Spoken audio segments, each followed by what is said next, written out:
Thanks for watching. Don't forget to like, comment, share and subscribe to اللهم صل على محمد وعلى آل محمد كما تحب وترضى۔ ربیع الاول کا مہینہ جاری و ساری ہے۔ رحمت عالم صلی اللہ علیہ وسلم کا ماہ ولادت۔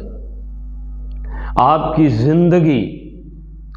زندگی ہمارے لیے ایک نمونہ ہے۔ لقد کان لکم فی رسول اللہ اسوۃ حسنہ۔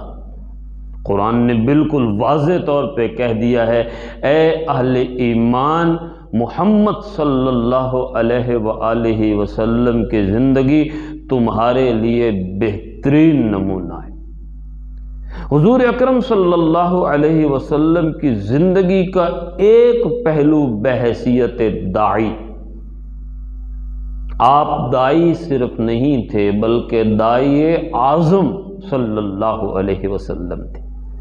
آپ قرآن کریم کی اس آیت کے بالکل مصداق کہ وَمَنْ أَحْسَنُ قَوْلًا مِّمَّنْ دَعَا إِلَى اللَّهِ وَعَمِلَ صَالِحًا، بھلا اس شخص سے بہتر کوئی ہو سکتا ہے جو لوگوں کو اللہ کی طرف بلائے اور عمل صالح بھی کرتا ہو۔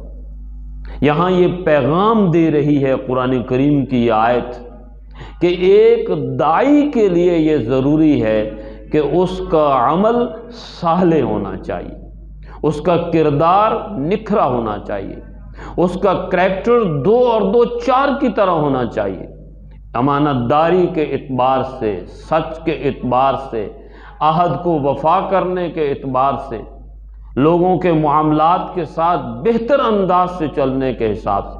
اسی لیے ہم دیکھتے ہیں کہ حضور جب غار حرا سے تشریف لائے، جب جبرائیل نے وحی پہنچائی اور رحمت عالم صلی اللہ علیہ وآلہ وسلم نبوت کے منصب پہ فائز ہوئے، تو سب سے پہلا مورچہ، سب سے پہلا ٹھکانہ آپ کا گھر تھا۔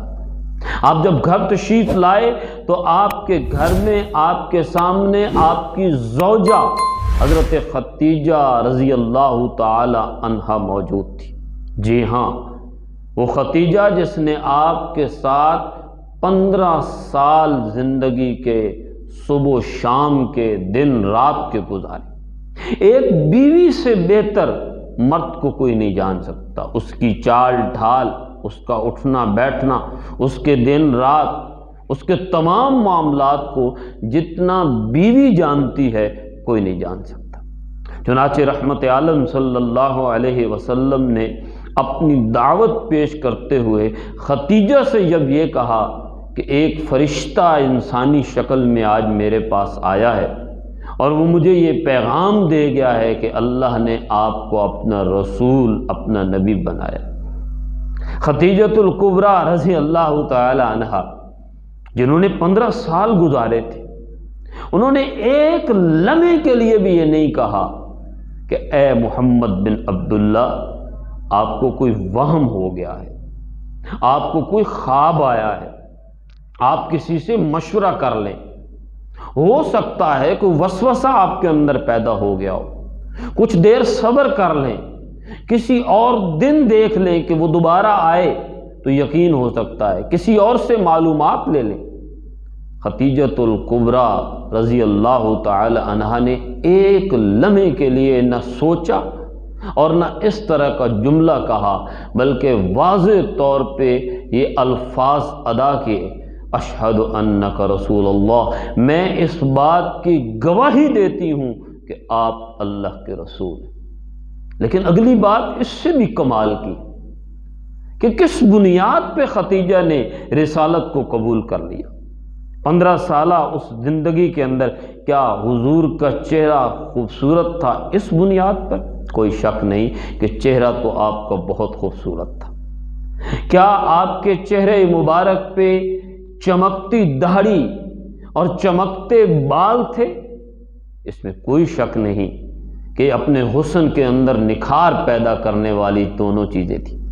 کیا اس بنیاد پہ خدیجۃ الکبریٰ نے کہا کہ کیونکہ آپ غار حرا میں جاتے ہیں، غور و فکر اور تدبر کرتے ہیں، اس لیے آپ اللہ کے رسول ہیں؟ نہیں، ان میں سے کوئی ایسی بات نہیں تھی، بلکہ خدیجۃ الکبریٰ نے کہا آپ ہی اللہ کے رسول ہیں۔ کیوں؟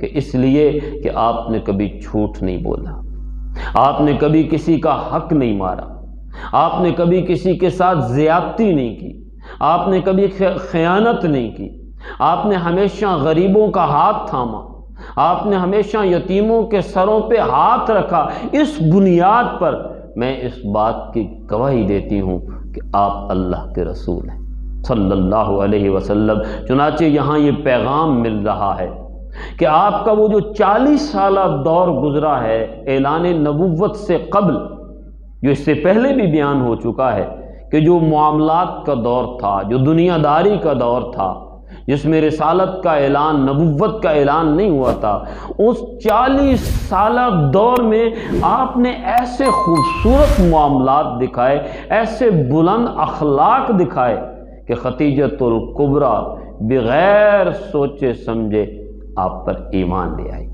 اور آپ اس آیت کے مصداق ٹھہرے کہ وَمَنْ أَحْسَنُ قَوْلًا مِّمَّنْ دَعَا إِلَى اللَّهِ وَعَمِلَ صَالِحًا۔